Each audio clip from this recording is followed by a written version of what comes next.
Hey there, toy people. Azhelle Wade here, and welcome back to another episode of the Toy Coach Podcast, Making It in the Toy Industry. This is a weekly podcast brought to you by thetoycoach.com. Our guest today is April Showers, the CEO and founder of Afro Unicorn. Ms. Showers hopes her success as the first Black woman-owned, fully licensed character brand to enter retail in major retailers like Walmart and Target is the blueprint to empower and inspire women of color to enter the licensing space worldwide. Afro Unicorn features unicorn apparel and accessories, ensuring that all may experience the company's core values, which are unique, divine, and magical with authentic representation. She is a lead by example creator who works to uplift, advocate, and inspire all to achieve greatness. And she is focused on fusing her passions with her life's purpose to help other entrepreneurs on her journey. If you follow her on Instagram, you will know this is true because she always promotes other businesses every Saturday. April Showers, welcome to the show. So happy to have you here. Thank you, Azhelle. Thank you for having me here. I appreciate the invite, and I'm so excited to be here with you today. I appreciate you being here because I know you're like big time now, you know? So I'm just glad I got in early enough before you headed on to the Oprah shows or something like that. Oh, well, I've already been on CBS Morning, so I've been my on Gayle gosh. King, and so now I'm here with you. It's all love. It's all my love. gosh. That's amazing. Oh, okay. So I know your toy story. I'm excited for you to share it with people. It's completely unconventional. So first I want to start by saying, did you always know you wanted to work in the toy space in some way? Never. What did you do full time before the toy world? I still own and operate an insurance agency. I'm a licensed real estate broker as well. But I never even aspired to be either of those two things. I just always wanted to be an entrepreneur from the age of maybe 9 or 10. Was that something that you were inspired to do from your family? So both of my parents worked 9 to 5 jobs, but my mother exposed me to different lifestyles. I'm born and raised in South Central Los Angeles, but my mother spent the weekends taking me out of those areas into different areas around Los Angeles and just seeing the different lifestyles that people were living. I always knew I wanted a different lifestyle. So I knew that if you were your own boss, you could acquire certain lifestyles. So I always had the desire, a lifestyle desire, which led me into my entrepreneurship journey.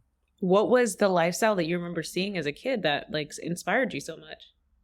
So my mom would take me to areas, if you're familiar with LA, Beverly Hills, Rolling Hills, Palisades, just the nice houses, the different cars, the food, just the way that the whole environment looked. My mother's home, the home that I grew up in, you could have taken that home and placed it in any area. It didn't look like the area that it was in, but leaving outside of my house, you can see where there was a true need for beautification around the inner cities of South Central. But I didn't just focus on that. It was a lot of people that focused just on that area. I also went to schools outside of the area. So my mom made sure I didn't attend schools in my direct area. I was bussed out to other locations. So I just met new people, saw how other people lived. And yeah, I just always knew that there was another world outside of 89th and Western, where I'm from. Same thing happened to me. I grew up in Long Island, but I grew up in a town called Roosevelt. My family bussed me out to private schools elsewhere, and I saw how my friends were living, and I remember just thinking like, wait, like what? Like, how do we get there? So it definitely changed how I like approach things and what I think is just good enough and for every day. And it even changes for me. I wonder if it changes for you how I approach vacations, because like, you know, you have your lifestyle expectations and you have your vacation expectations. Just changes kind of your perspective on everything, I think. For sure, because the lifestyle that I've created, when I wake up every day in it, when I travel, I want it to be just as great or not better. Yeah, right. I'm the That's same right. way. I'm like, if it's not better than my view at home, I don't know why we're going. Like, why are we going? And people don't think about that. And I'm Really? possibly with me speaking, not just about travel, just about Okay. aspirations, lifestyle aspirations. Typically, when you ask that question about what do you want to be when you grow up, or what do you want to do, or did you ever think you'll be in this business? Hmm. I'm pretty sure you haven't heard the response of there was a lifestyle goal that I was after. Yeah, no, people are afraid to admit that. Even Yep. like it comes across as like, why do you want, like, why are you so materialistic? Why is that your Yep. focus? But And it's so crazy because I'm the least materialistic person, but I yeah, am an experience. My mother showed me experiences, and I know exactly. that experiences cost, but experiences will last a lifetime. Those memories, Hmm. how things make me feel. That's how even with we're going to get into the toys and the whole movement of Afro Unicorn, but it's how it makes you feel. It's how it empowers you. Yeah. And so everything is connected in my life. Like, so no, I did not sit down and was like, I'm gonna draw and I'm gonna be a toy designer. No, I just found out that I was a dancer. I went to dance school and I found out choreographers at the time made $22,000 a year. And I said, oh, that ain't gonna cut it. that That's not the lifestyle goal that I had in mind. That is how I came around to toys actually too, because I wanted to be a teacher and my sister was like, no, that's not gonna make you enough money. Let's choose something else. I was like, oh, okay, I'll choose something else. It's so funny. And then now, I actually, this reminded me of a podcast episode I'd once heard. I don't remember who was speaking, but I wonder if you've ever had this moment. This woman said she was sitting in her apartment, planning and aspiring to this job and business that she wanted. But she's looking around her apartment and saying, this is not the space of a best-selling author. This is not the space of a world-renowned speaker. How can I say I'm going to be this person, do this thing if I'm not in the right space? So I don't remember if she moved or if she just revamped her space. But do you think space is important to helping you achieve the success you want to achieve? Oh, most definitely. We went from a two-bedroom high-rise condo to now I live in a nice size home, which allows me this is my office, my home Uh-huh. office. I didn't have a home office before. And there's no way in that two-bedroom condo that we had that the products and the samples that I'm receiving on a daily basis Mm-hmm. could go in there. I remember the day I had that moment. I was shipping shirts on Amazon. I went to work with Amazon, and UPS came to deliver boxes to me. I had ordered some inventory. And when UPS came and dropped off the box, well, he knocked on the door, and he had his whole like dolly full of boxes. And I'm like, oh, you're delivering to other units. He's like, no, this is all yours. Oh my gosh. And so I remember sitting on my couch looking at these 16 or 18 boxes, like huge, that were in my living room, filling my whole living room. And I said, this ain't it. Because this is only 1,000 shirts. And someday I'm going to be selling 1,000,000. And Okay. he's not going to be able to deliver 1,000,000 shirts to this door. So we got to figure something out. So yeah, I did have that Oof. moment. Yeah, it's an important moment. And then people need to understand it's not just about, I want this big fancy house. It's like you want to become the person that you know you can be. And this space is limiting you from doing that mentally and for you physically. Like physically, you're like, there's literally not a space for 1,000,000 shirts. So, And I have heard, like in couples therapy, like what are men's number one goals, what they need, and what do women need. yeah. We don't have to talk about the men. We already know what they would need. But No, for I'm the women, curious actually. What are they saying? I'm curious. I want to know. I'm just going to say for the women, Okay. it's security and peace. Like, but they were talking about peace within their home. They need things to be very organized.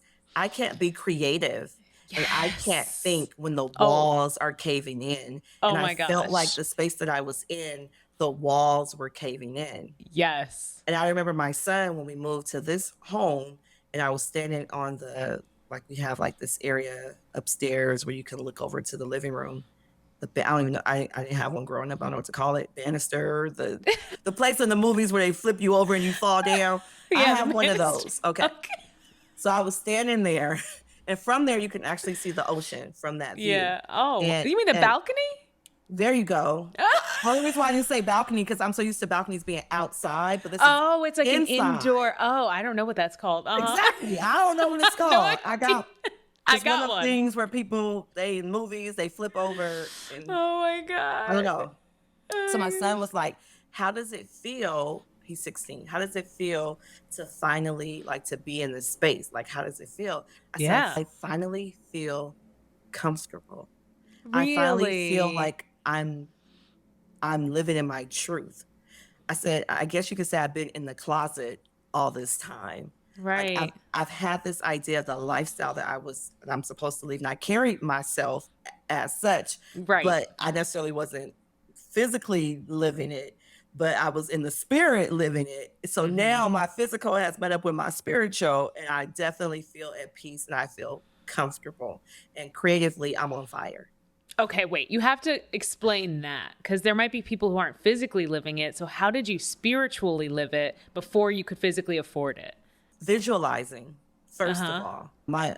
I have a coach, his name is Charles Smith, T-shirt millionaire. He has a saying that says, if you can see it with your mind's eye, Yeah. one day you'll get to see it with your real eyes. Ooh, Real okay. eyes.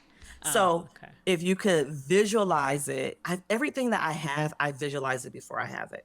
Every single thing, I visualized it before it came to fruition. So even living in that 2-bedroom condo, I visualized myself having one of those, whatever, we don't know what they call it, that We you don't put know what it's people off. called. The indoor balcony. The indoor balcony. But I visualize that. I always just visualize places. I visualize trips. I visualize the suites that I want. I visualize that I'm sitting out on the Okay. balcony on my veranda. Is that what it's called when you're on Yeah. a cruise? Yeah. Yeah.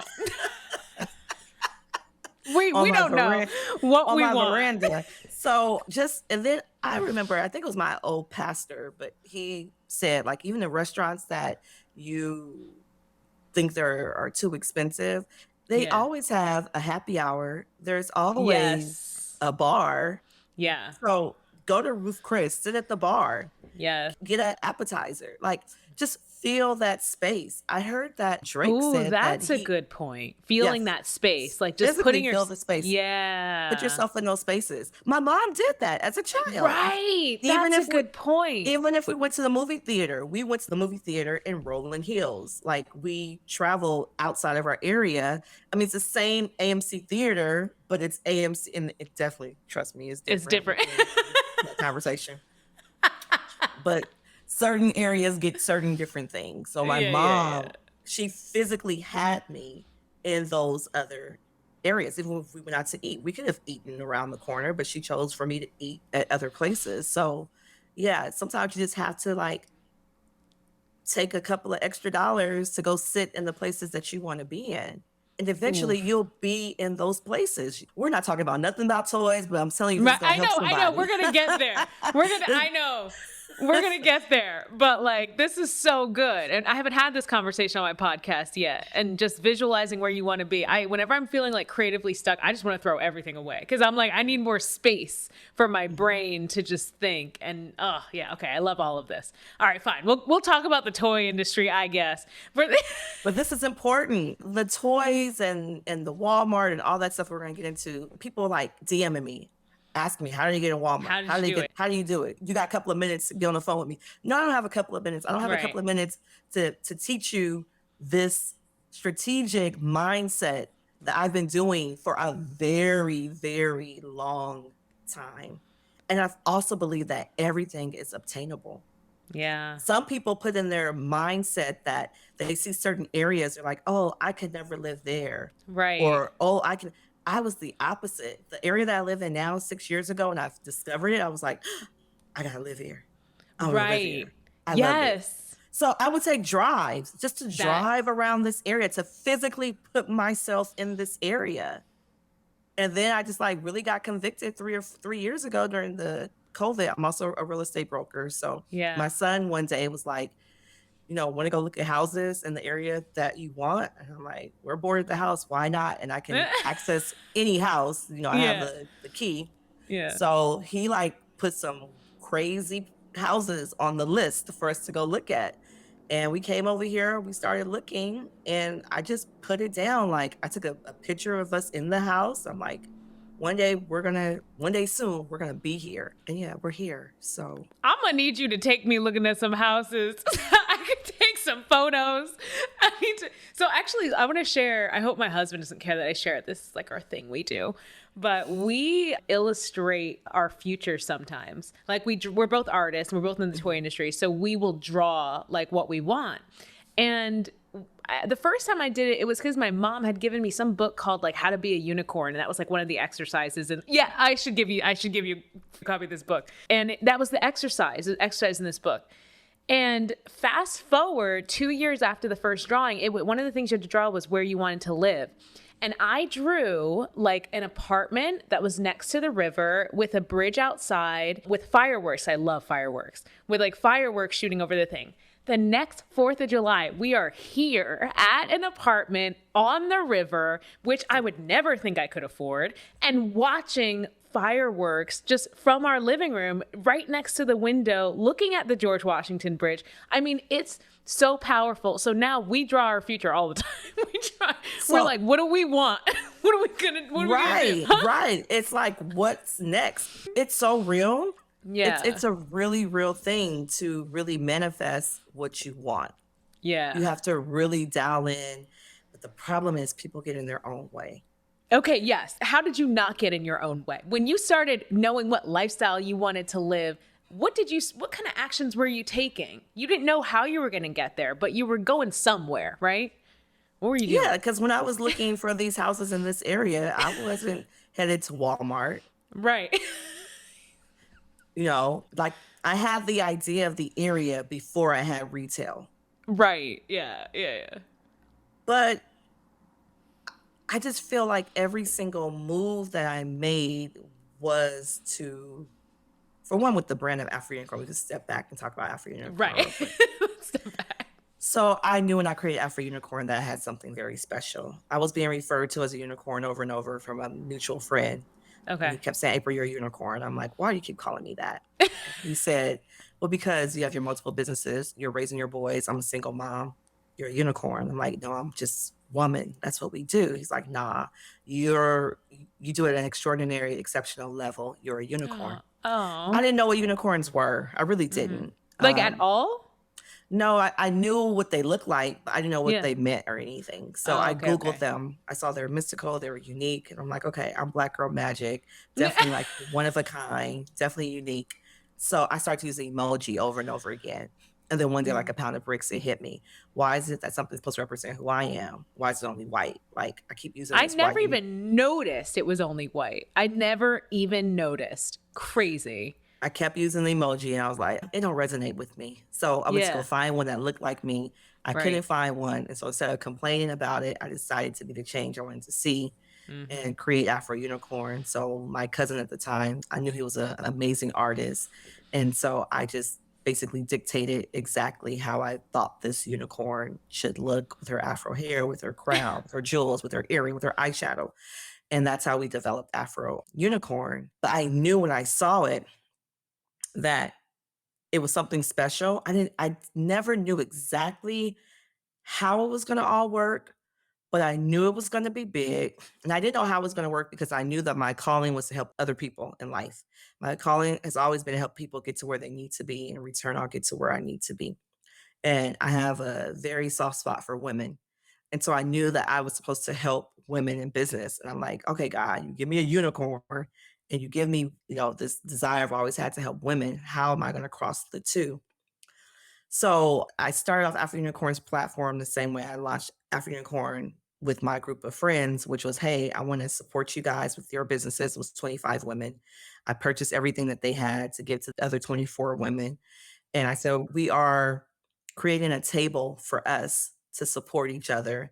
And the goal is to bring other women along to support them on their entrepreneurship journey, to find out what they're passionate about and to take their passions and help them turn it into revenue or support what they already have going on. And I remember that day people were like, oh, they love the event. They're like, what's your Instagram? I'm like, I don't have an Instagram. Wait, you So said they loved the event? It was an in-person event that you were doing? yeah, I did it in person. I created a table. I had folding Oh, like a chairs. literal table. I was thinking A a literal figurative table. table. Okay, No, okay. no. I invited the women to the table and said, we're creating a space.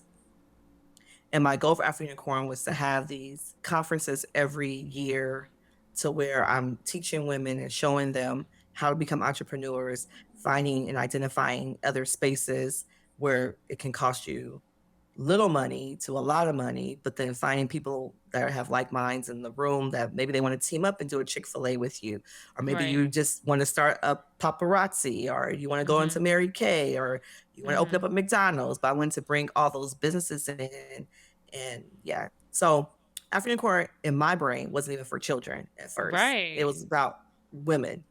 And then the creative person I was working with at the time was like, April and my cousin, I think this will do well for children. I'm like, they're not unicorns. Remember, I didn't know what unicorns were. So the first time I was Right. introduced to them, I saw them as me. yourself. Yeah. I was being referred to as a unicorn. Yeah. So they showed me a picture of a little girl with her hands out, with an afro puff in her head, and she had on an Afro Unicorn shirt. I was like, oh, okay, I get it. It's for kids. But I'm not calling them Afro Unicorns. There will be Afro Unicorns in training. So if you go back to the old post, I'm not lying. I was like dead set. Like, this is not for kids. Oh my gosh, that's so funny. So I went back to old posts, and if you go back, you'll see Afro Unicorn in training is what I call it. But then the kids started catching on to what we're doing for small businesses. They started their own businesses. So yeah, a lot of these kids these days, I don't know what they're doing, but they are on a whole nother level. Whole other level. Actually, I have a lady talking about toys. Her whole world is in toys. She's like 12 years old. She builds amazing toys. I would love to introduce you guys. Please. She just moved to Tanzania 3 days ago. But wait, is it People Pops Land? Yeah. Yeah, I know her. Yeah. She's so cute. I don't know why I haven't had her on the show yet. She's adorable. So amazing. She actually made an Afro Unicorn me doll. So I have one of myself. Yeah. Oh. Like of a People Pops, but an Afro Unicorn People Pop. Oh, but it's me. So it's me, and I'm wearing the shirt. Yeah. Oh my God, that's so funny. Okay. Yeah. Amazing. So it was actually her, and I told her this on their farewell party. What? I hope I don't cry today because I just put my makeup on. But it was a post that her and her sister shot. It was a video. I had just dropped a new shirt that had this ombre colored unicorn hair, and her mother had brought her the shirts for just because. And so they shot a video of their natural reaction of them opening up the items. And they had this TikTok song called What's Your Color? And it talks about, what's your color? I want to know, is it purple? Is it red? It's a really cute song. It doesn't have a lot of music to it, but the way that video was shot, and to see how excited and elated they were, it hit me at that moment, the representation part. Oh. I was like, oh. Wow. What were they saying? What were they doing? Why did it hit you so hard? Jumping up and down, going crazy, opening it up, the song behind it, talking about what's your color? I want to know. Is it red? Is it red? And just realizing, April, you created this because it didn't exist, but kids play with unicorns all the time, and they too haven't seen it. And now they see it that looks like them. Like, it hit me, and I was in full-blown tears because I said, what if I would have not listened to the people around me and was just adamant of what I wanted and what I thought? Yeah. I would have missed out on this whole generation that's being inspired and loving their natural curls and their hair and their complexion based off of this unicorn. Yeah, it's so crazy. One of my favorite movies back in the day was called The Last Unicorn, I think.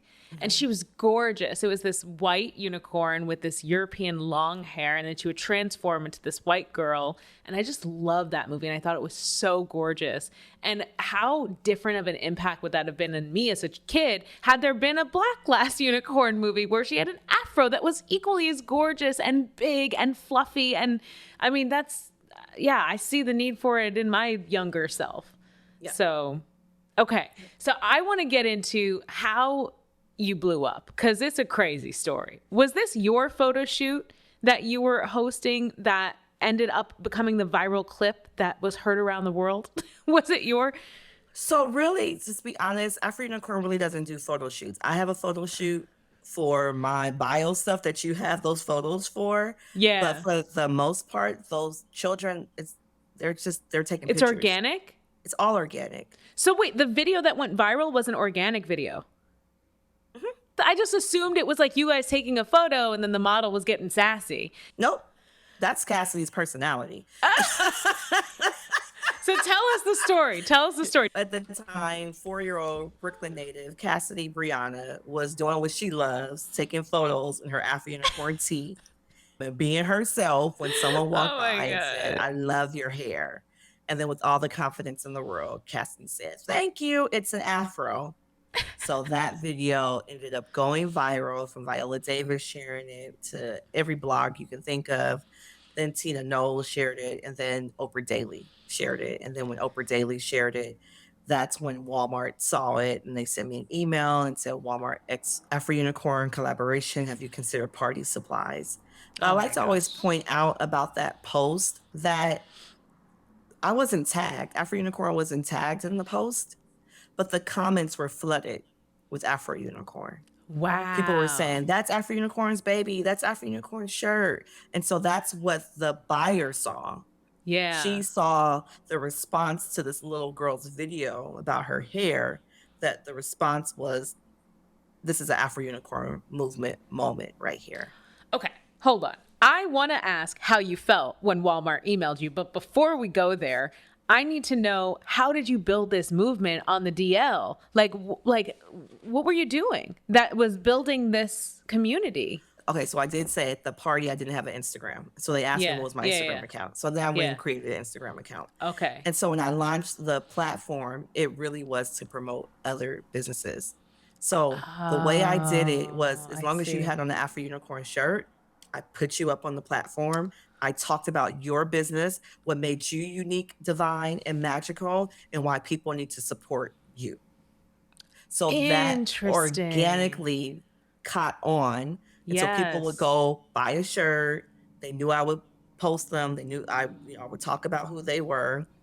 And I would go out also farming to go look for my audience. There are people out there that call themselves Black Unicorn. And so I would go to their messages and say, "Hey, have you ever seen an Afro Unicorn before? I created a brand of women of color who hustle, follow the movement." And so they were already identifying themselves as a Black unicorn. So then when they went to my page and saw that I actually had apparel of what they've been identifying as, it was a Oh my gosh. win-win. And I was about promoting what you do. So Yes. when I launched in May of 2019, by July, Tiffany Haddish was rocking and supporting Afro Unicorn. She coins herself the last Black unicorn. So I did the Oh same thing. yes. I just Yes. jumped into her comment and I said, "Hey, have you ever seen Afro Unicorn before? I created a brand Girl. of women of color who hustle, follow the movement." She commented immediately and said, "If you What? send me this shirt," and she named the colors, she said, "I will rock the hell out of it. Here's my address." And put her address right there in the comments. What? Mhm. I could see you and Tiffany Haddish getting along. I don't know her. I don't know her personally, but vibe wise, I can see you Well, guys hanging yeah, out. she's from LA. She's the last Black Yeah. unicorn. I'm Afro Unicorn. Uh huh. So it would definitely work. So yeah, from that moment, and then like 3 or 4 days later, Alicia Keys started to follow us, and And then this all is this all little. pre Walmart. This is all pre Walmart. Mhm. I was focused on building a brand. I knew Yeah. from day one that Afro Unicorn would be a household name, that it would be worldwide. Yes. But I always thought that I was building it to sell, just to be honest. I started I Oh, start the brand interesting. to Yeah. build it to eventually sell it to someone who could get it around the world, who could make it a household name. So the structure of the behind the scenes business was to make it sellable, which was still great because of course I didn't sell it, but it was structured that way. So I was ready. So when the retailer called, everything was in place, trademark, copyright, all that stuff that needed to be there was already there. I just always knew it was going to be big. I just didn't know I would still be sitting in this space and it still be that big, and it will still be a worldwide brand and household name, and I can still be the CEO and owner of it. Yes. So High so five. that's thank you. So that whole being the first Black woman to have a licensed brand character is a really big deal. Really big deal. I mean, okay, first of all, applauding you for for focusing on the brand first. So many people want to create a toy line and they actually put marketing and brand building secondary to building the product, and then you're sitting on a bunch of inventory that nobody knows exists. So applauding you for actually building the brand first. And yeah, how did you feel when Walmart emailed you? Did you know that they'd never had a Black brand in their stores before? No, I did not, and I Yeah. felt surreal because my son, 30 minutes prior, I was in my feelings, having a moment. Things were going bad with all the inventory I had purchased for Amazon.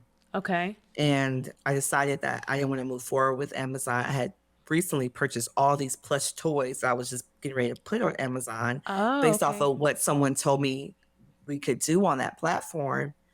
And that whole situation scaled completely down the drain. So I didn't want to risk putting all this inventory back on Amazon again. So I remember being in my kitchen, and my son knew at the time, I think he was 14. He knew I was frustrated. He goes, "Well, what about Walmart?" Wait, he And said that?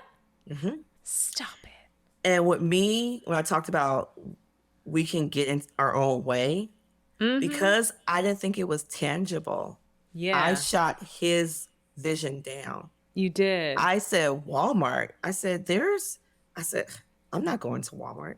Only reason why I said that was because I didn't know how could I Yeah. get into Walmart. Yeah, yeah, yeah. I got some things I'm going to need your son to say out loud for me. He went in his room. He has access to my email account, and Yeah. I was sitting on the couch. As soon as that email hit, Oh my gosh. he bust through the door, and I'm staring at him. He's staring at me, Oh, this is so sweet. and his eyes get big. My eyes get big, and we're like, "Walmart, you just did it 30 minutes ago." Holy moly.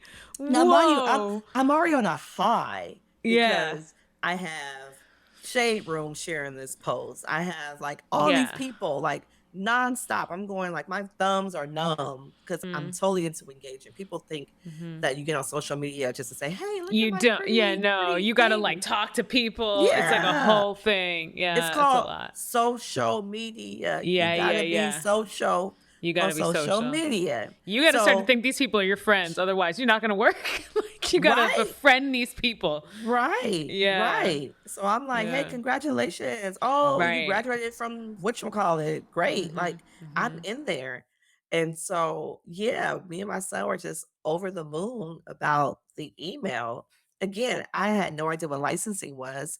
So it was Walmart that actually wanted me to meet with 2 licensees to create this line for them. So weird meeting with the licensees. They were like, "Okay, so what's your royalty rate? What's your MG?" And I'm like, "Oh, crap." And then also it's so funny when I talked to Walmart, they were like, "Oh, and then when we could get with you and we could meet your team." And I'm like, "Jesse, my son, they want to meet you." Because you'd built up your brand so big, they thought like you were done. They thought there was this big, massive team behind Afro Unicorn. It's It was me, amazing. Jesse, my social media manager. My mama would come help us fold shirts. And my cousin Chelsea was on Instagram doing amazing photos of herself. That is just so cool. So Walmart calls, you didn't know, I'm guessing you got help to do your licensing deal.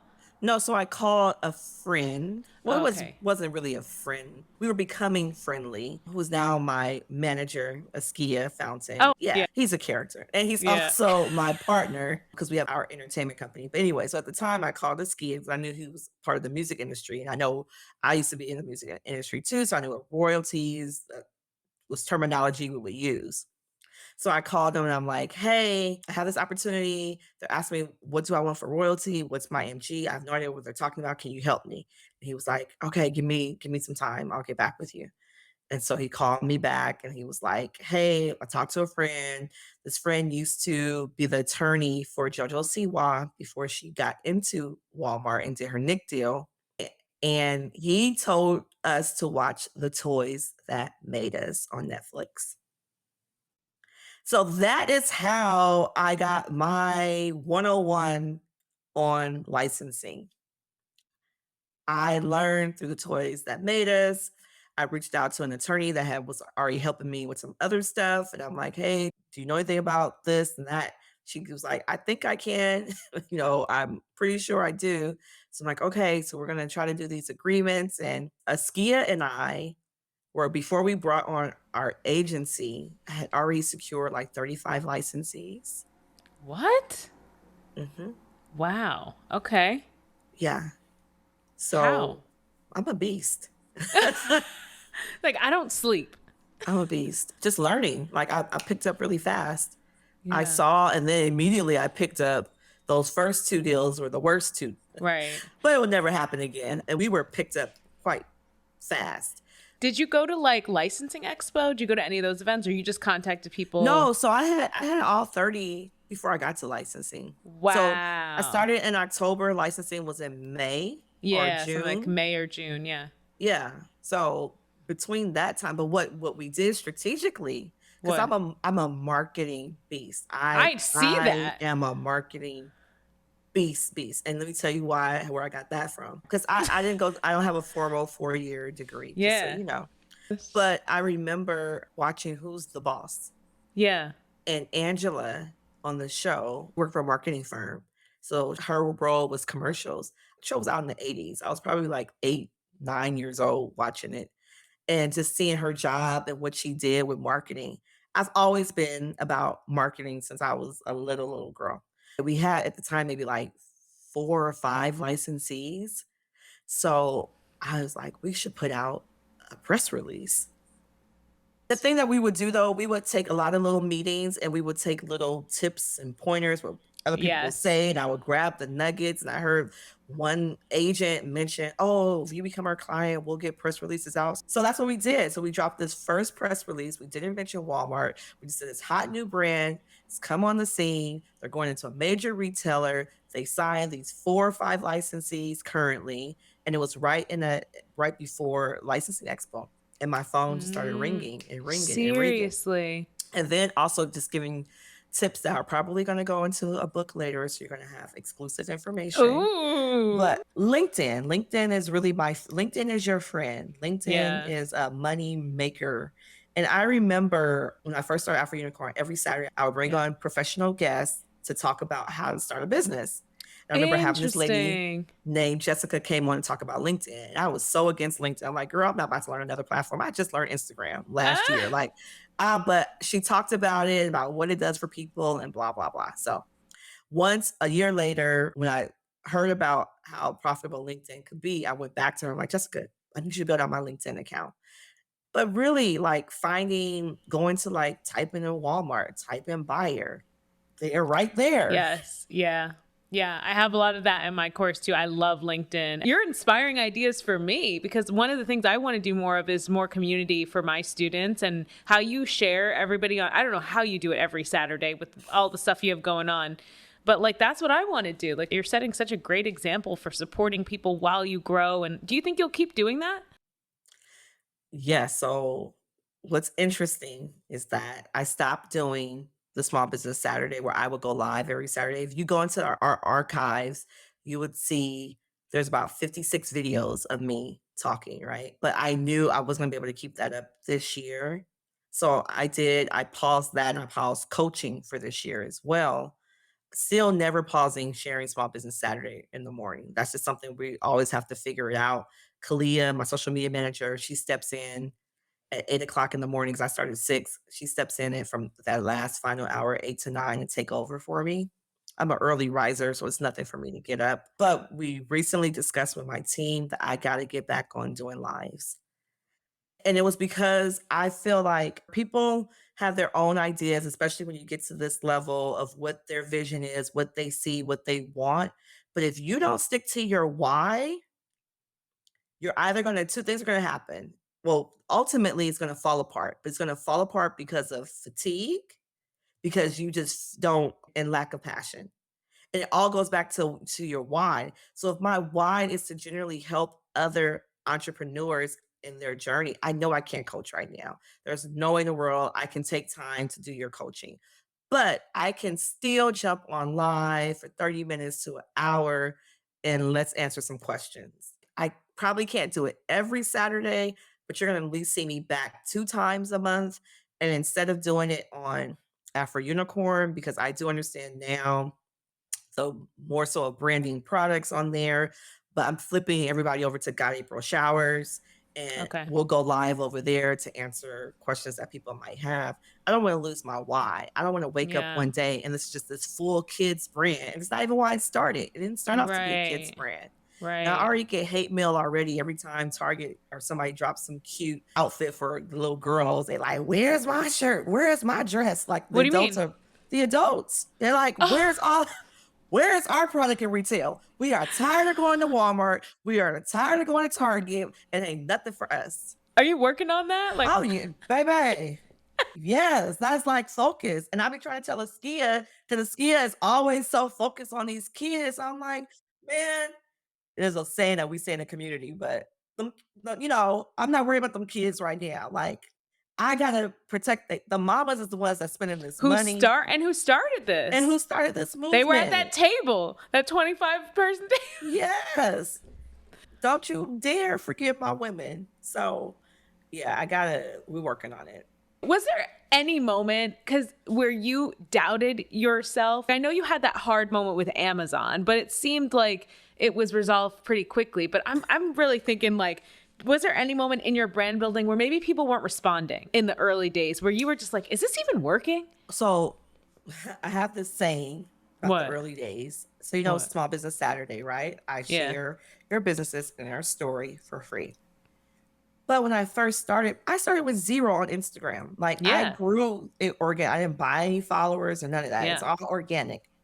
And so I remember I wanted to support these businesses on Saturday. I'm talking about support, and I only got 1,000 followers, right? Yeah. But what I would do to start it off, I would post, hey, I want to share your business, like I do every Saturday morning. Crickets, right? I'm like, okay. I already said what I'm going to do. So what I started to do, I just started going through my feed. Oh, this person has a business. Send a story. Hashtag Small Business Saturday. Put their @ on there. Oh, this person has a business. Share the story. You have to create the way that you want to see. You have to really get out of your brain that if you build it, they will come. You got to work for it. So to answer your question, I didn't have the doubt even in the silence, because I just felt like, okay, there's silence, there's white space. That means it's an opportunity for me to create. I need to be moving. You have to move the movement along. If you're trying to have a movement, it has to be fluid. You have to be doing something to push it through. So the only time you are preaching to me right now. The only time I really had serious doubt, and it really wasn't doubt in the brand, just when my son was like, what about Walmart? I just thought it was I didn't know the how. Yeah. Simply, I didn't know how to do it. So in that moment, I was like, I don't want to go to Walmart. I just said it, just be saying it. Because I was like, God, girl, you don't know how to get to Walmart. It's your son. Like, he looks up to you. But for the most part, even if I see brick walls, I just run right through them. I do not believe there is nothing on this planet that's not obtainable to me. For my 40th birthday, I had the cake design as the Afro Unicorn jet. Like the wings. Oh my God. Like a G, whatever. Like a private jet? A private jet. Oh my gosh, April. So guess what? My 16-year-old son is now in aviation school. He'll be able to have his pilot license when he's 17 next year. He said, I'll be ready to fly the jet. So, your family, you got some magic happening in your veins. Your friend was right. You are a unicorn. I'm going to need you. I'm going to send over my wish list to you so you can read it out loud to yourself and make it come true for me. Okay, I'm glad we had this conversation because I heard you speak at Women in Toys and it didn't get this in depth. And I remember you talked a little bit about that viral video and I was like, there's got to be more here. And I feel like we got to the more. Now I have the understanding. It wasn't just a viral video. It was, I was building a brand. I intentionally interacted with people, reached out to high up people, built a brand that resonated with people, and then Walmart came knocking. Well, I already had Tiffany Haddish. Right. So you have to focus on the brand and not necessarily the business. Like I focus on the brand building. And you were enjoying it, I'm guessing. Oh, yeah. Yeah, so you were loving it. You were having fun. So let me get to our final questions that I like to ask. What is the best piece of advice that you received when you were starting out in the toy industry? People are just saying like, stay organic and stay true.